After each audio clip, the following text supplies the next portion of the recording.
There's something so nice about starting a new sketchbook. Like, I know that sometimes when you start a new sketchbook, it can be a bit intimidating because it's full of blank pages and you gotta come up with all these ideas and you gotta make it look the way that you want it to look. And, that can be a bit intimidating, I'm not gonna lie. But at the same time, starting a new fresh sketchbook and not having any of the baggage of the other, older sketchbook is so amazing. Because the sketchbook I was working in previous to this, I did a sketchbook tour for that. I was just not in a good headspace for the majority of that sketchbook. I was feeling really mentally badly, and so I think my drawing in that sketchbook really reflected that. At least, even if it doesn't actually, I am reminded of it whenever I go back and look through the sketchbook.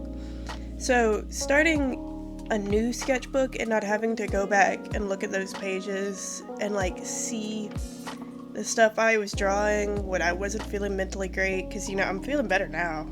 That's just part of the seasons of life. Sometimes you have months where you are just not feeling good, You feel just, it was really no specific reason why I felt so shitty. I just did. I think it was just an accumulation of a bunch of different things all at the same time. And I couldn't point to just one specific thing that was happening to me that was making me feel really shitty. And then, I think I got about 2/3 or maybe 3/4 of the way through the sketchbook, one or the other. And I started feeling better, and I started, I think my art kind of reflected that. And so I was drawing the way that I wanted to draw in the sketchbook, but I would go back and see the older drawings, and then I tried to cover some of them up because I felt like they weren't serving me in any way. I didn't really like them, and they weren't really anything that I wanted to keep in my sketchbook. And I mean, even that was it was like a band-aid on a broken bone. Probably the best way I could put it. It might sound a little bit dramatic, but I just was not feeling great for the majority of my last sketchbook. And so opening this new sketchbook, starting this new sketchbook, I feel reinvigorated in a way I haven't felt in a while. And for this, I'm just cracking it open. I'm starting it out. This is just the cover inside 2 pages. I just wanted to do a nice drawing for me to see whenever I open it up, and I just went with what I've been interested in a while recently, which is the kind of Art Nouveau. I've always loved Art Nouveau. I think I've been trying to draw, or I guess emulate that style in my own style for a few years. I love Alphonse Mucha. I actually don't know the proper way to pronounce his name. I probably should look that up, considering he is my favorite artist of the 20th century, but I just haven't bothered to look it up because I have nobody to talk to about art, so I don't really have to speak out loud. I just think in my head, so I don't have to pronounce his name. But I'm doing this Art Nouveau inspired piece. I love Art Nouveau. There's something about the motion that is present in Art Nouveau pieces. There's a lot of motion in these pieces. You got the hair flowing, or you've got the clothes flowing, and then you're usually surrounded by all these flowing plants or just nature. I love Art Nouveau. It's so beautiful. But I've also really been into solar punk and solar punk aesthetics. One of the main contributing aesthetics to the solar punk general aesthetic is the Art Nouveau and the arts and crafts movement of the 20th century. And so I've been getting into drawing it more because I want to create like some more solar punk art. So that's what I'm doing here. I just felt like it would be nice to practice both watercolor and this style, like in my own style, in the sketchbook. And so that's why I did that as the cover page, because that's something I really want to focus on more. And like another reason why I wasn't too big of a fan of my other sketchbook is because I was experimenting a lot with my style, but I wasn't really experimenting with my style in a way that is compatible with the way I like to create art, if that makes any sense. Like, I was trying to force myself to draw in a way that I don't draw, and I think that was probably contributing to my mental well-being, because I was really forcing myself to go outside the box, and it was making me really uncomfortable because I wasn't liking anything I was creating, and I just wasn't drawing in a way I like to draw. And I think experimenting is really great. You know, I'm kind of experimenting here in this piece, but I'm doing it in a way that is compatible with the way I like to draw. You know, I can see my own personal style, the way I enjoy drawing in this piece, despite the fact that it does look so different than a lot of pieces I enjoy drawing. And that is because I just translated it into my own style. Like, I translated the Art Nouveau style into my own style. And so I'm a lot happier now. This piece actually feels like something I made rather than something I just tried to emulate that I don't really think looks good, which is what my other sketchbook was full of. So this piece, let me talk about what I used. I used the Arteza watercolor for the underpainting, and a lot of the parts in this drawing I did the background blue in the Arteza watercolor, and I also did the skin, and I did the under layer of the hair, but I ended up going over the hair in gouache. And the gouache I used was the Himimiya gouache, which I'm really not actually a fan of. I want to get some actual tube gouache. I either want to get the Arteza gouache. I mean, I like the Arteza watercolors.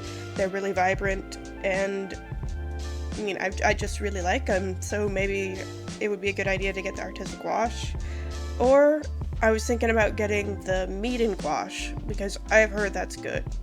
I'm just not a big fan of the Himimiya gouache. I mean, I remember a few years ago, probably like 2019, 2020, this gouache was everywhere. Like, you could not get away from this gouache. Everybody was reviewing it, everybody was using it. Like, on art YouTube, it was inescapable. It was a very trendy product. And at the time, I had a job and I was being paid $7.50 an hour. And I was like, you know what? It's a cheap gouache. I've been wanting to try gouache. I'll get it. I wish I had just saved up and got a better gouache. Because first of all, the Himimiya gouache, it doesn't have anything about like light fastness or pigment. Like, anything that you would see in a basic student or artist grade gouache, it didn't have. And I'm not really a big fan of that. I would prefer to have those metrics. Maybe if somebody is just kind of like playing around, doing it for fun, it's a good gouache for you. But if you... I just prefer more student grade art products. I want to be able to know like light fastness, the opacity, all that stuff, the pigment, everything. Because I just think that's probably best for me. That's just where I am in my art journey. It's good for younger people who maybe just want to try out gouache for the first time and maybe don't care about all that. I do. So I wish I just saved up and got a better gouache. And I also, in this piece, I used the shuttle art markers, which I know just completely negates everything I just said about light fastness and everything. But I was kind of influenced, again, I'm not immune to being influenced online, and I thought they'd be fun to play around with. I'd like to get some nicer acrylic paint markers, because I think they're really useful. They're it's a really easy way to just paint a piece, but at this point, the shuttle art markers, they're a fun little thing I can pull out when I need it. But there's just not a lot of colors, and there's really only 2 colors in the whole set that you can use as skin colors. And I would prefer to have more skin colors. I just feel better about that. And I'm not a big fan of the color selection in the shuttle art marker set. But I did use some of them in this piece. I used them on the flowers. And I think I also used my Prismacolor pencils, which, by the way, I have both the Prismacolor Premier and the Prismacolor Scholar pencils. Prismacolor Scholar is a really cheap way to get good pencils. I feel like everybody talks about Prismacolor Premier, but those are super expensive pencils. But the Prismacolor Scholar is not as expensive, and they're not as vibrant and they're not as soft as Prismacolor Premier, but they're still really good pencils. I use them interchangeably. I have all my pencils in like this tin, and I just keep them all mixed up because for my personal purposes of using them, it doesn't really matter that I keep them mixed up. So there's a fun tip for you. Prismacolor Scholar, you can get like a big pack of them for much cheaper than you can get Prismacolor Premier, and I'm not gonna say they're just as good, but they're very close. So that's my rant about the art supplies I've used in this piece. Like I said, I'm just so excited to use this new sketchbook. I actually, last night, I went back in it and I did another spread that I really like. I'm not finished with it, but it's so nice to have a new fresh sketchbook. And I think I mentioned this earlier, I've really been into solar punk, and one thing I want to do next year is I want to actually like make art prints, and I want to make like stickers and stuff.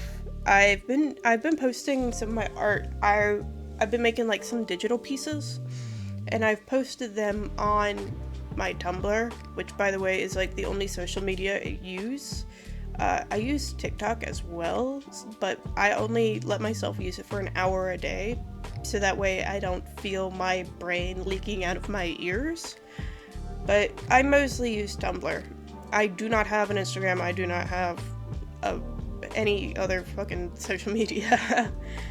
But I've posted some of my pieces on Tumblr, and a lot of people seem to like them. I'd like to do like some, just to start off, like some postcard print sizes, and then maybe size some of them up to larger print sizes. I think that'd be really fun, and a lot of people, they go into my replies and they're like, hey, do you have this available anywhere? And I feel like if enough people are saying that, maybe I should probably do that. So this coming year, I really want to focus on creating some more like art pieces to sell. I think that'd be fun. And I've also been working on some zines, because I've really been getting into zines. I just want to create so many zines. Okay, this is nothing concrete. I've been working on one zine that I'm like 99% done. I just have to make some tweaks and then it'll be completely done. And it's a solar punk zine, because I have the solar punk brain rot. I can't think of anything else. I'm obsessed. But my other idea is I wanted to do like a monthly solar punk zine where like I talk about science and art and stuff and just things that I find interesting.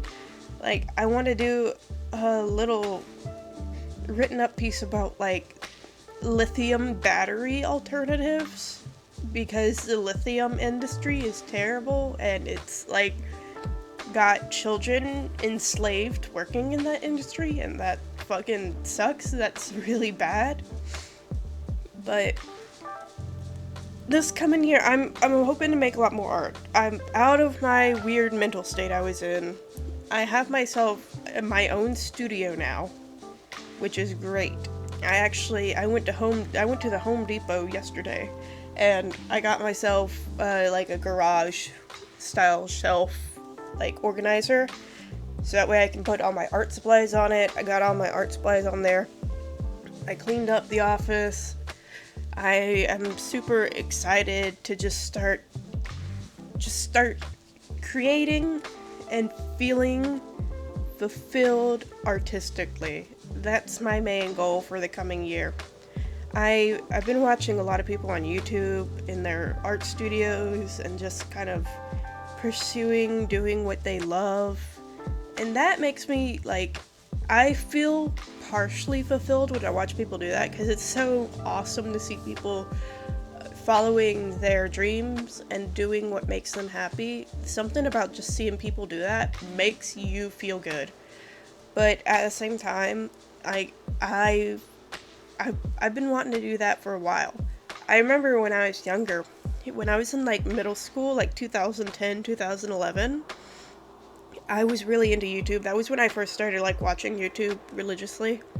And I really wanted to make a YouTube channel. At that point, it was more like I wanted to make, like, a Dan and Phil Smosh type channel. But I remember I would tell my friends that I wanted to make a YouTube channel, and they'd all kind of side-eye me, and they'd be like, why would you want to do that?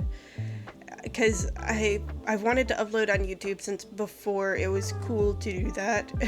Since before you got, like, the Logan Pauls and the Rice Gums, and that might have just aged me a little bit saying Rice Gum. But, you know, before the clout chasers came onto YouTube, and now I'm at a point where it's like, I can actually do this. I actually have the time, and I have the space to do it.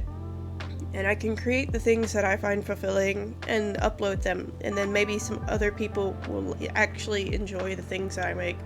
And I just think that's cool. That's something I've always found really awesome about YouTube, is that it's literally, YouTube's slogan used to be broadcast yourself. And I took that to heart.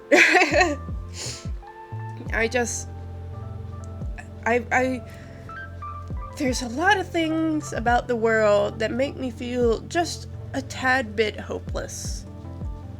But at the end of the day, art, and being able to share my art, and being able to talk to other people who enjoy art, makes me feel a little bit more hopeful.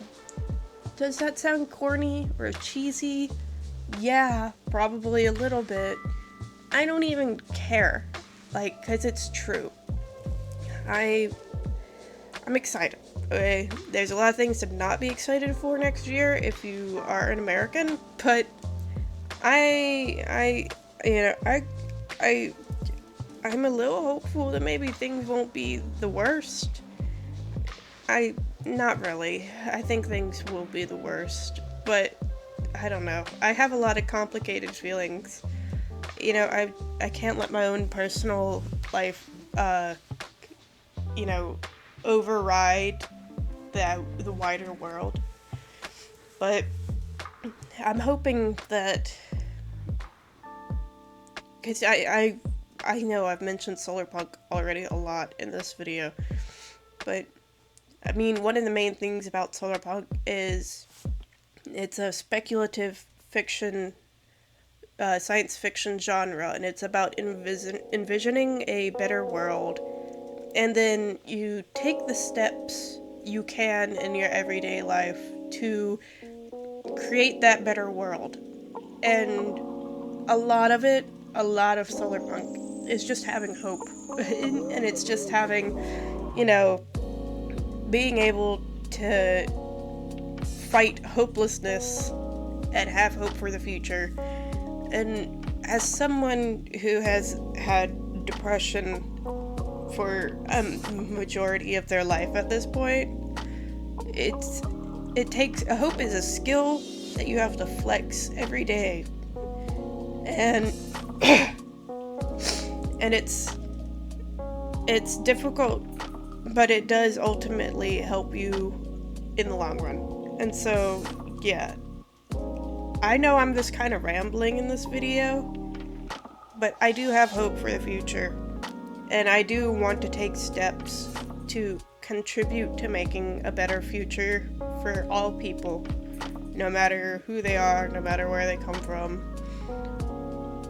I just, I'm just kind of, I'm feeling a little hopeful, maybe. I don't know. It's kind of hard to, but I try, because hopelessness ultimately helps nobody. And so that's why I like summer punk. Yeah, that's why.